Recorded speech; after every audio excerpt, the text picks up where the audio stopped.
Hey everybody, earlier this year I made a list of my most anticipated games coming out this year, and on the list was Sea of Stars, an old school RPG that was being developed, going to release later this year. There wasn't an exact date at the time, but with the last Nintendo Direct, an exact date came out and a playable demo came out.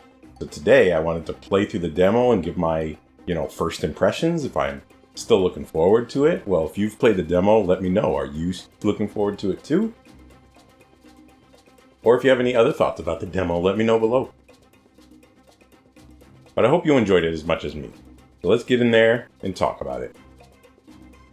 So Sea of Stars, the demo's here. Sea of Stars is made by Sabotage Studios, who made a game a few years ago called The Messenger, which is like a Ninja Gaiden sort of takeoff. And it was pretty cool. It was pretty inventive. It was pretty, a homage to the old school games. And Sea of Stars is the same thing, and that's why I'm so excited.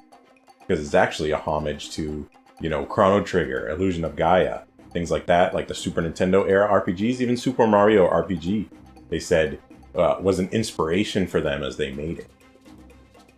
And those are some of my favorite RPGs of all time. So why would I not be excited for this? And like I said, after the Direct, a playable demo was immediately available for download, so I immediately downloaded it. And they also announced the release date, which is this August. It's August 29th, 2023. So hopefully, cross our fingers, it's definitely coming out this year. It's going to be available on Switch, Steam, so PC, PS4, and PS5. No Xbox version. Don't know what's up with that. Wish it was on Xbox too, but what can I do about it?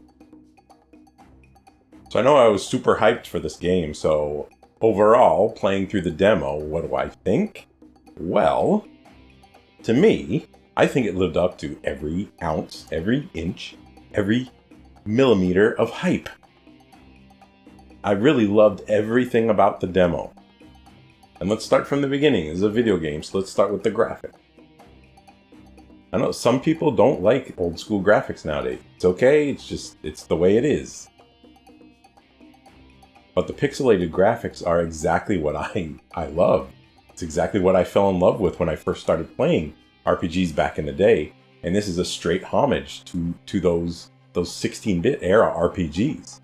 But it's got the 16-bit pixelated graphic look to it, but the environments and everything is so amped up a little bit. Like, one of the super impressive things about the environments were that you could almost go anywhere in them. They weren't limited at all. Like, if you play a lot of older RPGs, the paths are usually, straight up and down. Maybe there's some big open areas, but it's usually a pretty linear path, straight up and down, grid on the ground. But the super lush, super vibrant environments of this game, there's 3 dimensions to it. Like, there's a lot of jumping up and jumping down. There's swimming. Like in the town you go to in the demo, you can swim in all the water and go. There's actually a hidden shop. I'll show it on screen right here. There's a hidden shop in the water. And how the environments flowed was very organic. And I can't wait to play the real game with, bigger environments, more story. I definitely wanted more. After the demo ended, I was like, oh man, I want this game now. The character graphics, the character sprites are great. The animation is great. There's a lot of humor to the character sprites too, which is a very welcome addition to, the super serious world we live in nowadays. I played it with my kids, and there was a couple definitely funny parts in there that we all enjoyed quite a lot. And I'm definitely digging the character designs and the enemy designs and everything. Everything looked great style-wise, like it all belonged in the world. And as far as I know, they're actually doing a cohesive world, meaning the world of Sea of Stars and the world of the Messenger are actually, they go together in some sense. And then onto the sound and the music. I'm telling you, the opening scene where it first pulls out to the map where you're the little teeny people, just like Chrono Trigger. That first scene, it pulls out and there's birds flying through the air, just like Chrono Trigger. You could hear the birds, the Millennium Fair was going on, and the balloons were flying, and there was clouds.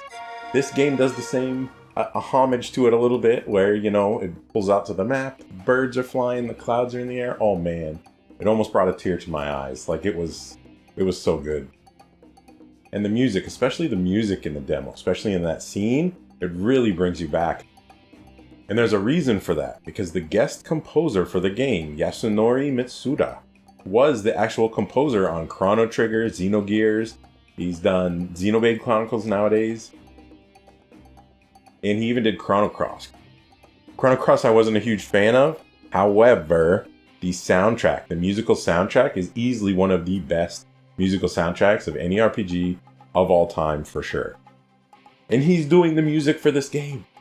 It sounds so amazing, and it really, really, really reminds me of Chrono Trigger. I'm going to put a counter on the bottom. Every time I say it reminds me of Chrono Trigger, and we're going to count up. But it's true, the nostalgia is hitting me in the face. It's washing over me. I'm bathing in it. So Yasunori Mitsuda has done many games throughout the ages, but his first game ever, as far as I think, was Chrono Trigger. And that's what I expect for this game, and that's what the demo gave me for sure. I have zero complaints about the music, sound effects, anything like that. Going on to the gameplay is, old school. It's turn-based. The kind of turn-based we've been missing for a long time now. Most games nowadays, especially RPG games, are action RPGs.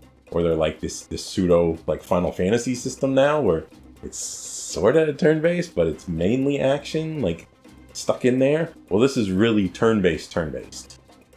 The enemies, when you go into the battle, will have a little number above their head, and that's basically how many turns till they get their attack off.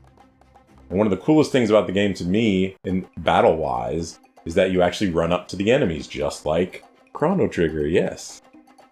So there's no random battle. If you see an enemy on the field, you run up to them, you could actually get a sneak attack on them and hit them first, which is an awesome touch. I wish Lunar did that, to be honest. And then once you hit an enemy, you spread out sort of on the battlefield that you're on, and do your attack. Battle there, they drop loot. After the battle, you can run up and get the loot as you're exploring. And what that means is, with no random battles, is there's not going to be a lot of grinding in this game. In certain games, I don't mind grinding, to be honest with you. I like super leveling up when I can to make, the rest of the game easy. In certain RPGs, depends on the RPG, I guess. So there's not going to be a lot of grinding in the game, because, you have sort of a limited amount of enemies in each area. If you actually run into them, or you can try to avoid them, I guess. You'll be under-leveled, maybe. So we'll see how they balance everything. And I'm sure you can go back to previous areas and grind a little if that's what you want. But it's not forced on you, as far as I can tell. The difficulty in the demo was pretty straightforward. And speaking of the battles, one of my favorite things in certain RPGs, like Super Mario RPG, are timed hits and timed defense. This game does feature timed hits. If you press, the button at a certain time, you do more damage. Or timed defenses too. If you take damage, press the button at a certain time, you take less damage. And I love that for these old school turn-based RPGs, because it makes it a little bit more interactive. It depends on the RPG, but some RPGs in the past, turn-based, the battles are kind of boring. They're long, they're boring, they're sort of uninvolved. Choose 3 things and then you wait, a minute for everybody to do attacks and stuff like that. Well, timed hits I've loved since Super Mario RPG, and I've loved it in every game that's done it, essentially. A good one is Lost Odyssey on the Xbox. Xbox 360, sorry. But I am a super big fan of timed hits, because it does add some more interactivity to the battles, keep you, involved a little bit more, keep your attention, keep you from falling asleep. There's also a Grandia-esque sort of thing going on, where some enemies will have like spell locks above their head. It'll be like boxes above their head, and each box is a different like attack parameter. And if you hit all those locks, I guess they're called spell locks, it can either cancel their attack, or it can, make the attack so it does less damage or something like that. And some of them are pretty tough to do, honestly. They're like, 4 or 5 different things, and it seemed kind of hard to hit those in the demo for sure. But it's another little strategic wrinkle in there that's going to make the battle super interesting. Each character has their own special, move set, like any RPG out there. But there's also combo attacks, which are sort of like the attacks in Chrono Trigger, where the teammates would team up. So certain teammates can do certain attacks, comboing with another teammate. And you have a combo meter on the screen. So as the battle goes, you build up that combo meter into 3 different levels, as far as I can tell. 1, 2, and 3. And there's certain attacks that, you can do at 1. There's certain attacks you can do at 2. And there's, much stronger attacks that you can do if you have 3 combo meters built up. The enemies also, when they get hit, they drop little like energy things on the field, and you could actually boost your attacks. You can, if there's a lot of them on the field, you can boost your attack and absorb those and do like, a super attack.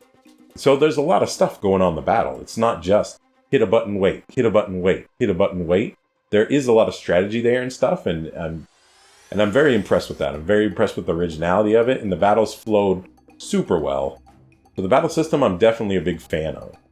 The puzzles in the demo were pretty straightforward. They said there's going to be, more complex ones in there. Something to do with lighting. I guess, the real-time world lighting that they do here, the day and night cycle, is going to be, a big thing in the real game, meaning certain things can only happen at night or at day.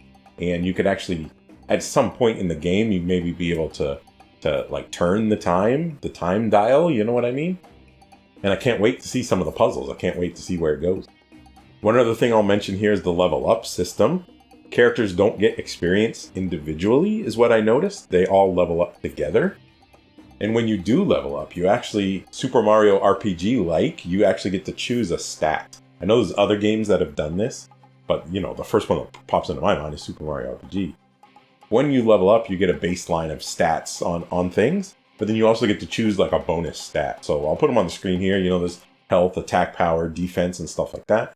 So you can pretty much customize your characters to how you like them to be, or to fill in their weakness. If someone, doesn't have a lot of health, then you can bump them up with health a couple times. It's really cool, and the other RPGs that have done it in the past, I really liked. So really, I can't say enough good stuff about Sea of Stars. I absolutely loved the demo. Everything that I thought I would love about it, I loved about it. And it's even more complex and cooler than I originally thought, character-wise, graphic-wise, music-wise, gameplay-wise. I love all the, the combat, the environments, the characters.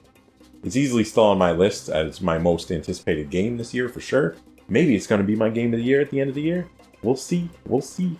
So tell me, have you played the demo? Have you downloaded it yet? It's a free demo. I don't know why you haven't downloaded it if you haven't.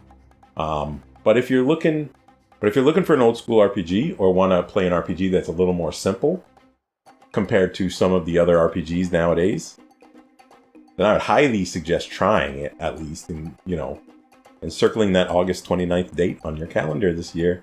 Cross your fingers, cross your fingers. So thanks for talking with me about the demo today. Thanks for Sabotage Studios for making the amazing game. And I hope you'll leave a comment below with what you think about the demo. So guys, gals, non-binary pals, thanks for watching. Take care and play the demo.